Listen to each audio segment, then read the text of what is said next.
Welcome back everybody to another episode of Beyond the Conduit. Not long ago, Xenoblade Genesis was revealed.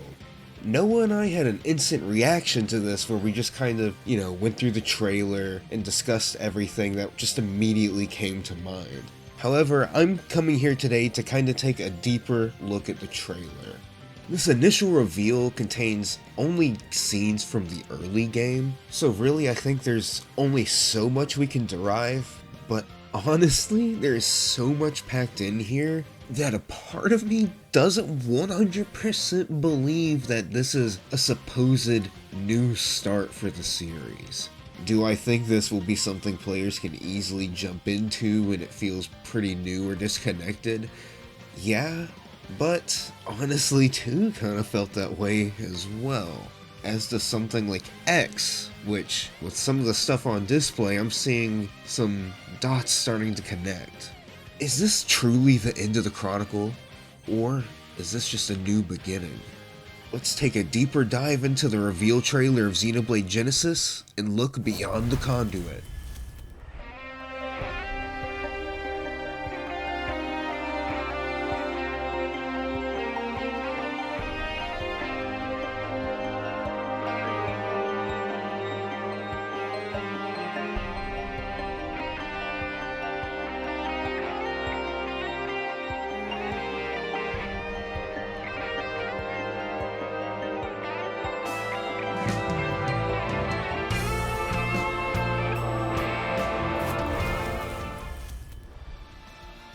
The trailer immediately opens, zooming through the clouds, quite familiar imagery. We see what looks to be like some kind of crystal tower or something to the left, along with this port city with like this circular spot. And when it cuts to the next shot, it looks like the world kind of loops around, and then we get some interior shots, really selling some of the medieval vibes that we get from this whole trailer. And right here in this one settlement shot, if you zoom in a bit, you can actually see even more races that don't get focused later in the trailer, because we see humans and like these elven race, obviously, but zooming in here, you actually see some type of beast folk, so we could see something similar to Gormati, or even things that we see in other Zeno games. This first little environment section of the trailer ends in a shot that focuses on this fire. This is when the trailer's talking about the manifestation of anima that flows throughout the land is all these elements, but then the shot goes skyward and we see 5 of the 6 suns that the trailer mentions a little later. These could be an indicator of some science fiction elements cropping up later. They could just be some cool aesthetical lore thing, but I do lean towards them being there for something deeper regardless. And this is still early game stuff, but the focus on this being like a medieval era, I think that's going to at least be a focus of the first part of the game, where we're a bit lower tech, and who knows if that expands in like a huge way or not later. I'm willing to bet there will be something like it to a degree, but there's nothing really solid here in this trailer, just some guesses we can hazard from something like this. The world looping around there almost being like an inverted globe in a way is really mystical. It's really sick and a cool way to interpret a world. And throughout these shots that we see, it still adheres to being much more medieval setting. There's even like a classic like sail ship. It's there. And the trailer's focus on anima is like the big part of the lore of this game. It looks pretty much like magic. It looks so much like magic that it almost seems like an analog word for it. The Veseli, or the wielders of the anima, appear to be key, central, and powerful figures that are especially relevant to wartime. And the trailer really sells this because a lot of the war shots we see just involve, like, honestly, uniquely to the Xenoblade series, people fighting with normal swords, shields, medieval style armor, all these, like, ballistae and catapults. And you even see, like, some of these beasts throughout the trailer actually armored up and ramming into enemy units. But immediately after this rather lo-fi warfare, we see a Veseli, obviously, like throwing a huge fireball at the protagonist, and they deflect all of this. But it's clear that this is the anima power and gonna be one of the big things with secrets, and probably the main like power source of this Xenoblade, or even this next trilogy possibly on some level. Could be replacing Ether. It's also interesting to note that the protagonist's blade has like a unique or special glow, almost like that fractal look seen in the logo of the game, as she's drawing it to deflect the enemy or rival vesselized flame blast. This is also further exemplified when the immediate scenes next involve her getting like the stone into her sword, and also saying that she's swears to honor her blade. So there's clearly something special about this blade, or at least something important about it to the main character. And our new protagonist this time around is pretty different from the series standards. Our first like actual full-on female lead, even though of course we've always had like Pyra, Mithra, and Mio, but she's very clearly the direct central character, and that's a bit against the grain for the series so far, so that'll be an interesting new perspective. She wears a very regal garb, and later in the trailer, that rival Veseli that she faces, I think her or some other character, it's a little difficult to tell since we don't really have like any voices to attribute quite yet, or like names, but calls her like a backwater noble, so her wearing like these very regal looking clothes makes sense. They're blue and kind of match her sword. Her sword's like very blue, but it has some white, kind of like her like bow on the front, like, and some of the highlights on her outfit. But the blade also has gold accents, including the slot where the Crystone is inserted momentarily. These Crystones are stated to, spy on you and record your memories and actions, but even though that's clearly going to play into some type of drama, politically or character-wise, or both later, or even some godly things, or really who knows how this plot device will be used. But the thing is, like, despite this, these do tie into the power of anima, and they boost Veseli's powers. And this could possibly end up being like a RPG system where we can swap out and use these stones, but there are probably also plot devices similar to certain blade cores in Xenoblade 2. But it's also interesting that this is like a normal sword, almost like something like Lucky 7, but there's actually something being put in its hole to amplify it or change things up, possibly. So is it the sword or the Crystone or both that are special in this game? I guess we'll kind of see.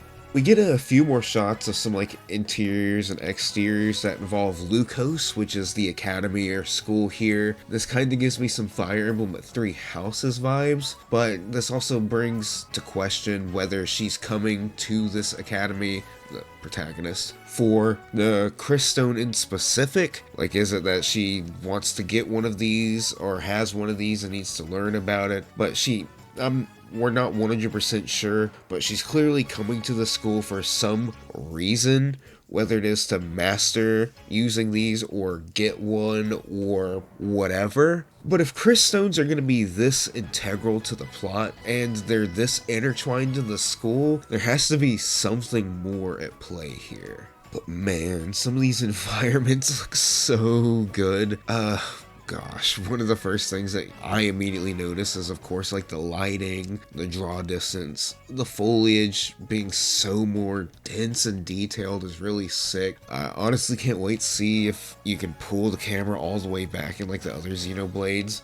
I'm really hoping the draw distance for the grass is a lot wider, because like overall I wouldn't say this is like a huge, like giant leap in fidelity for the series, but a lot of the shaders and extra details I think are really gonna shine in this release, because like it looks like the further away the camera is from things, like the LODs first of all look pretty good, but it almost has like that Skyward Sword, Tales of Arise shader look of when things get a certain distance and they start looking more painterly or anime, and I think that's gonna be really awesome, along with just the character rendering in general. looking so much like a cleaner version of Xenoblade 3's more anime stylization, and they're really leaning into some of the details like on the eyes, and it's gonna look great. This next series of shots really gives us a deeper glimpse at a lot of the characters. At this point, we really can't determine, like, well, their names, their roles, or really anything beyond their designs. And looking at some of them, there's also a bit of story stuff here, but we're gonna focus on just looking at the characters for a second. Like, you can just look at this crowd of, I suppose, students at this academy, and there's a few that definitely look like just your normal NPCs, but some of them stick out. Like, there's this one guy towards like the back left with like the silver hair. I don't think he's just a generic NPC. His outfit looks a bit more detailed along with his face. And of course there's that girl who attacked the protagonist earlier in the trailer. That could be a later story moment or something, but she's standing up here next to an orange-haired boy that we see later in the trailer, and we can also see our pink-haired protagonist. Well, that might actually be another girl with pink hair. I can't quite tell because it looks like she's equipped with a spear, actually. But really, from the singular shot, we get a glimpse at what could be potential party members or central figures to the story, along with what is clearly an important color to this game, or at least this academy, and that seems to be blue. And then the next shot, next to a small settlement, we see some of the party members hop onto like these wolf bird creatures, so having rideable mounts is very clearly going to be important in this game. We could potentially see multiple mounts. It'd be cool to get some that could fly or swim or even scale mountains or other things. And I mean, heck, what if we could get a mech like the Skells in Xenoblade X? I'd be down, personally. In some of these environment shots, you can even catch the glimpse at some potential monsters. Next, throughout a series of some more combat shots and scenes in the trailer, we get a little bit more commentary on the story and characters. Well, at least what you can get from this trailer. It mentions the, well, possibly protagonist trying to get a hold of her powers, or actually starting to get a hold of them, rather. And throughout these combat shots, we also see one of these guy party members in a fight or some kind of training thing, not quite sure, but the focus here story-wise is killing being a part of a vesselized job. And, well, his powers look both like magic, but I could swear there's almost like a claw or like a lunging beast in it. I'm not sure if this is significant, like if this is like a different type of ability or one of the types, or if this is just simply a cool attack animation. I just figured I'd point it out. But it seems like his whole perspective on things are, you know, this is a part of the job, killing people, but how do their victims feel? And clearly this is going to be something, the memory storing, capturing aspect of the Crystones, this surely has to come into play into it. But then here in a second, the girl with the bow launches off like this glowing green crystal or thing off, and talks about wanting to find the truth. After this, we get a huge like shot of this dude riding a dragon around, but it loops around this kind of weird looking mountain. And honestly, catching a glimpse of a dragon like this makes me wonder if there's something like akin to Telethia here, but probably not.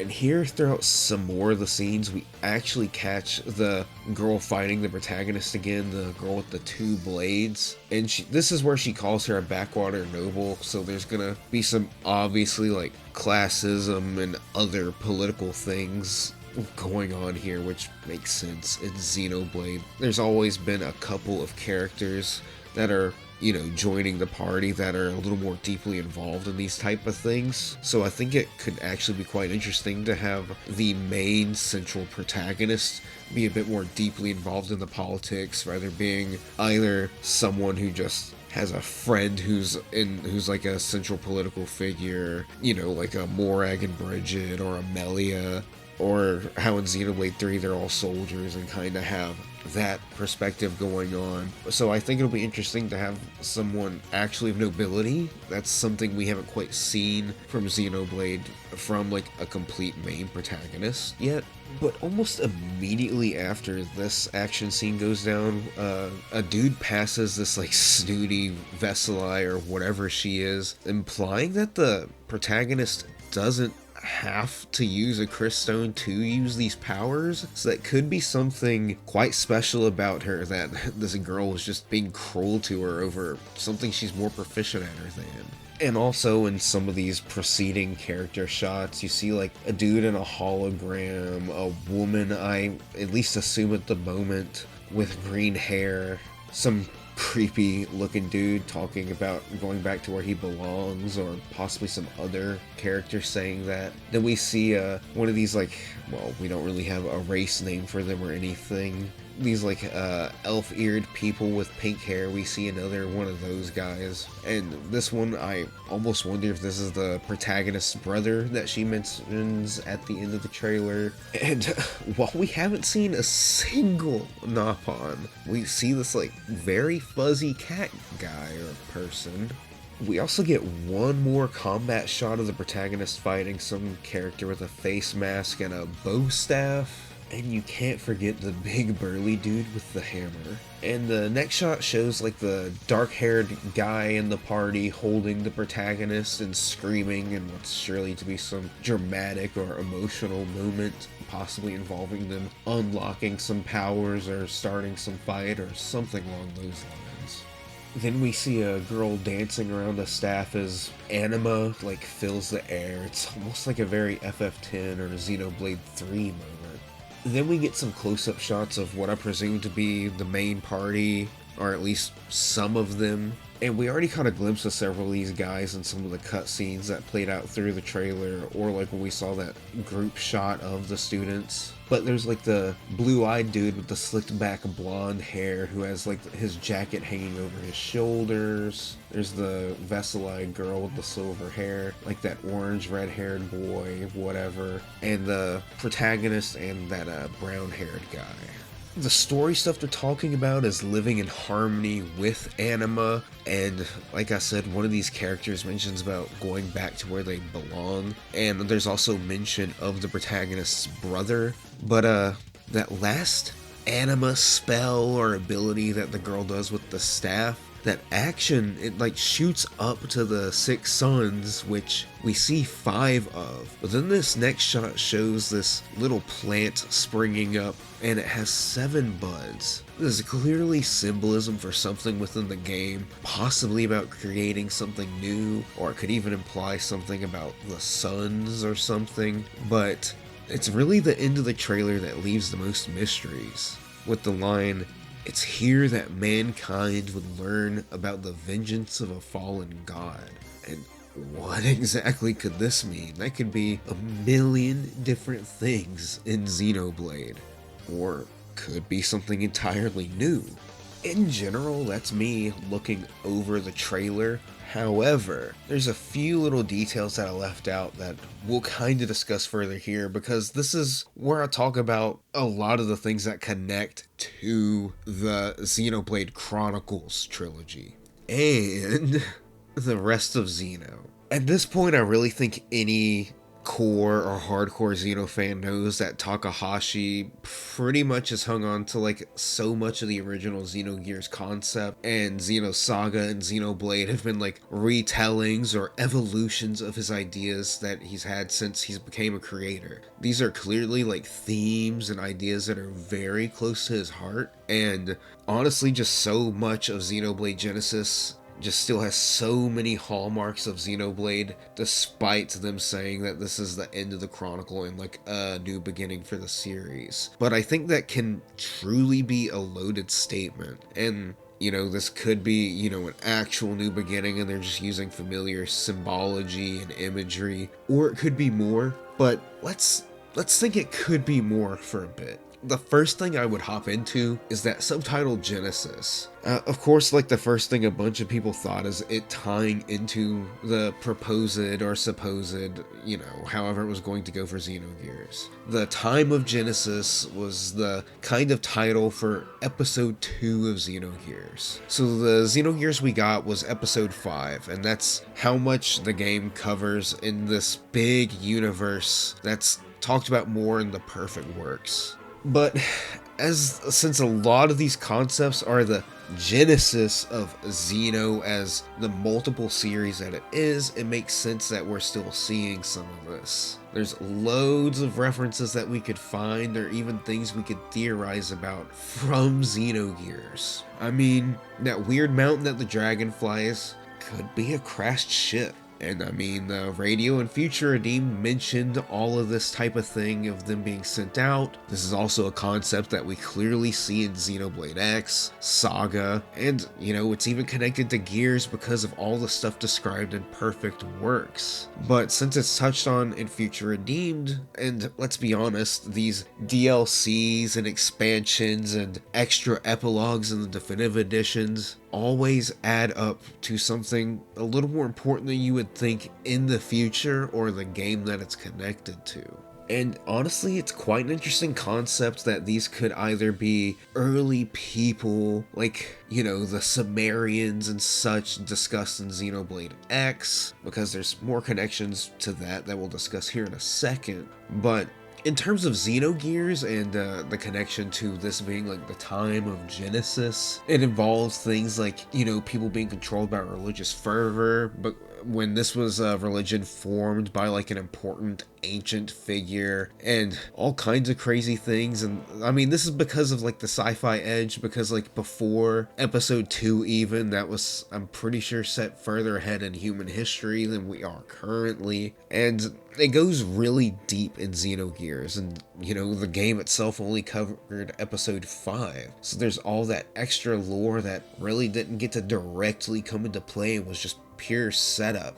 But interestingly, not only is the Time of Genesis an interesting part of Xenogears that we could see touched upon here, I honestly think episodes 3 and 4 could have some interesting connections to this as well. 4 kinda ties in a bit to, Xenoblade 2's DLC, the Golden Country of Torna, while honestly I'd argue Xenogears itself, episode 5, has a bit of connection to Xenoblade 3 with like the 2 warring kingdoms, even starting with like the A and the K, but episodes 3 and 4 of Xenogears would touch on topics like eugenics and genocide that way, but also people from like the underground warring with people on the surface because they too gained the higher technology or understanding of ether. And to me, something like that sounds like it could be like a new interpretation of like how we see like this looping or like hollow planet here almost in the Xenoblade Genesis trailer.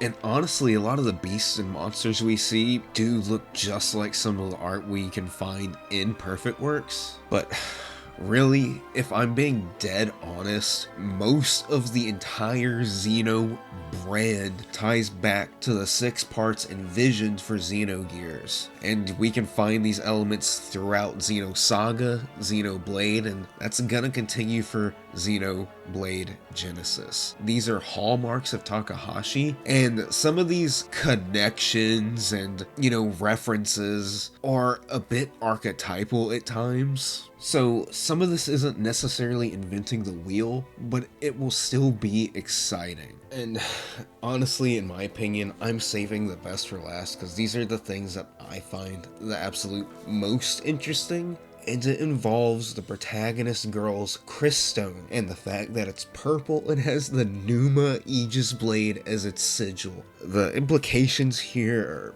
wild. Could this be like a Malos core? What could that sigil be implying about what's happened to Malos or this world? Or could this just be, this familiar symbolism being applied in new ways? That's possible, but looking at a few other things, the logo, those fractals and shimmers, they are reminiscent of Malos, all the purple colors and all this other stuff, but one of the Malos or Logos things that really rattles my brain a bit is the talk of the vengeance of a fallen god.